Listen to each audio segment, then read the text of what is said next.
मुलांनो, आपण याआधी वर्तुळ पाकळीचं क्षेत्रफळ, वर्तुळ कंसाची लांबी याबाबत माहिती घेतली. आता आपण वर्तुळखंडासंबंधी माहिती घेऊया. वर्तुळखंड म्हणजे वर्तुळाचा भाग. हा भाग जीवा आणि संगत वर्तुळ कंस यांनी मर्यादित केलेला असतो.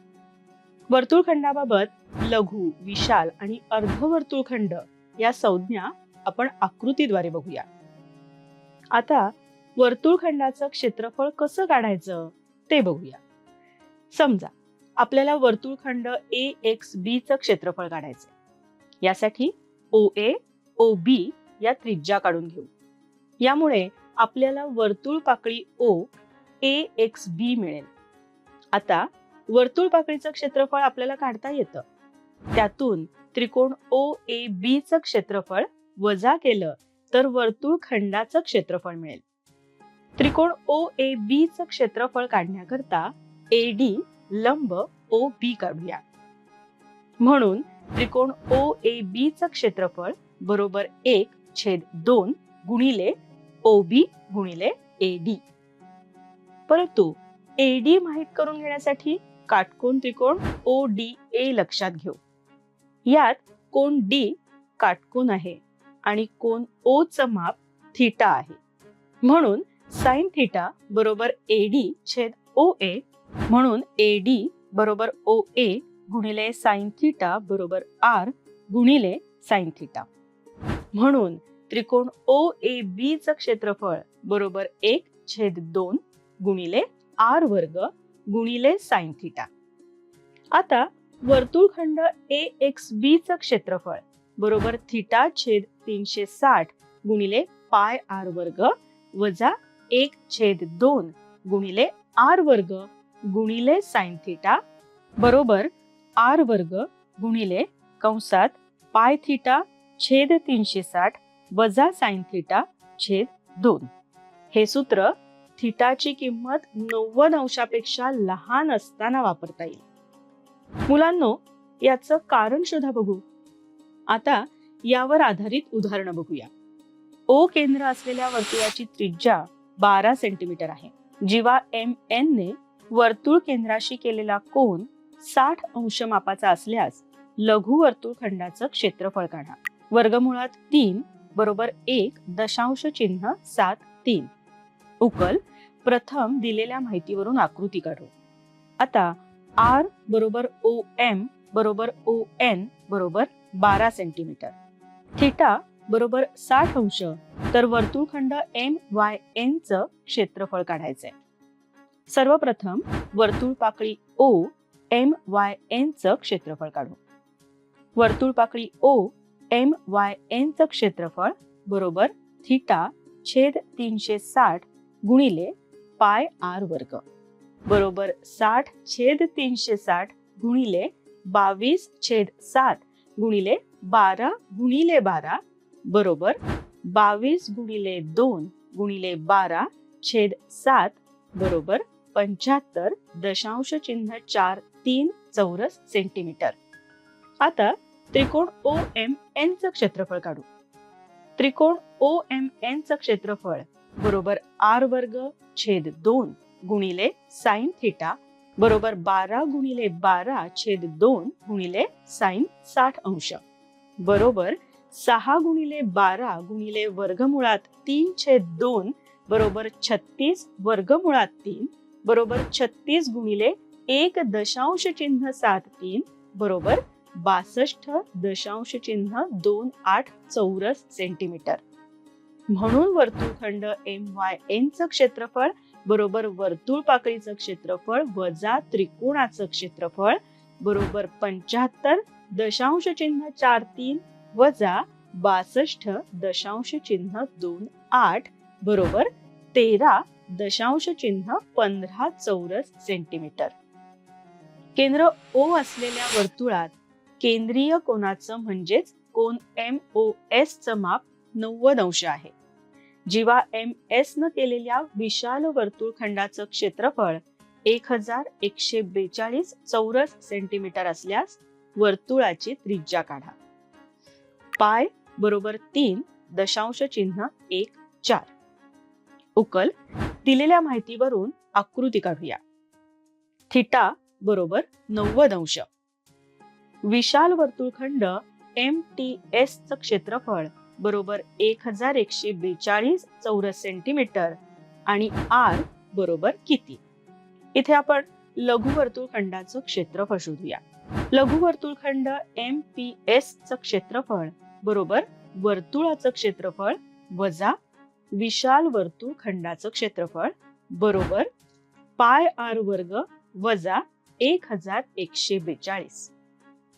आता लघु वर्तुळखंडाचं क्षेत्रफळ बरोबर वर्तुळपाकळी OMPS चं क्षेत्रफळ वजा त्रिकोण MOS चं क्षेत्रफळ.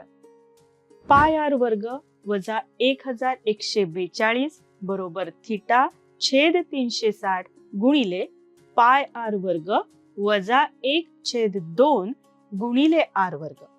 पाय R वर्ग अधिक R वर्ग छेद 2 बरोबर 90/360 गुणिले पाय R वर्ग अधिक 1142. 3 पाय R वर्ग छेद 4 अधिक R वर्ग छेद 2 बरोबर 1142.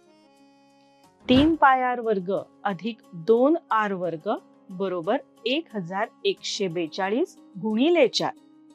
R वर्ग गुणिले 3 गुणिले 3.14 अधिक 2 बरोबर 1142 गुणिले 4.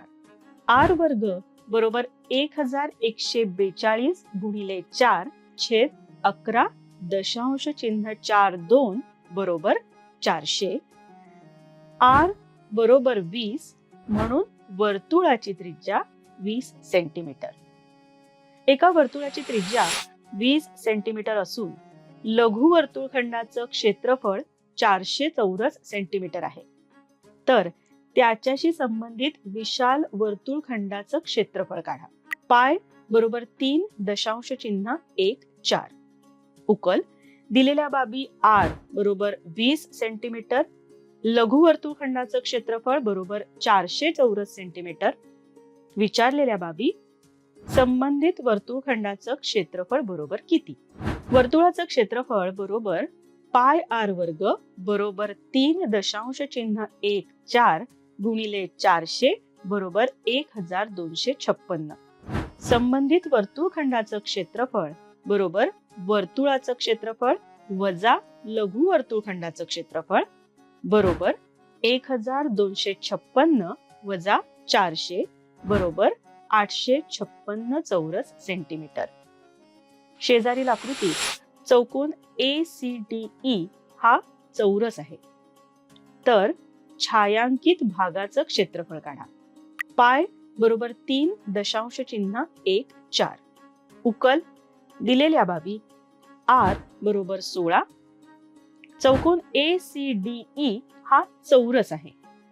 कोन D बरोबर 90 अंश आणि CE हा वर्तुळाचा व्यास आहे. CE बरोबर 16 गुणिले 2 बरोबर 32. कर्ण AD कर्ण CE परस्परांचे लंब दुभाजक असतात. म्हणून कोन EOD बरोबर 90 अंश.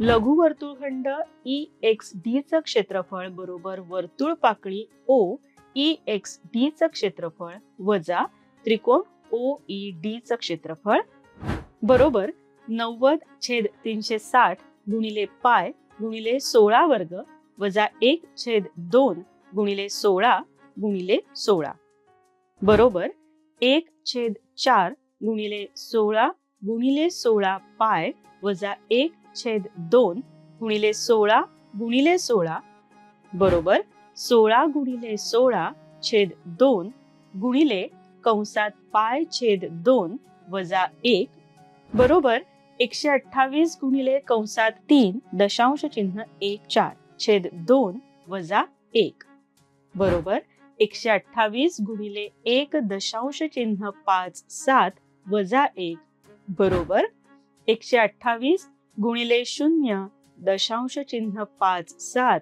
बरोबर 72.96 चौरस सेंटीमीटर. छायांकित भागाचं क्षेत्रफळ बरोबर 4 गुणिले वर्तुळखंड EXD चं क्षेत्रफळ बरोबर 4 गुणिले 72.96 बरोबर 291.84 चौरस सेंटीमीटर. आपण काय शिकलो?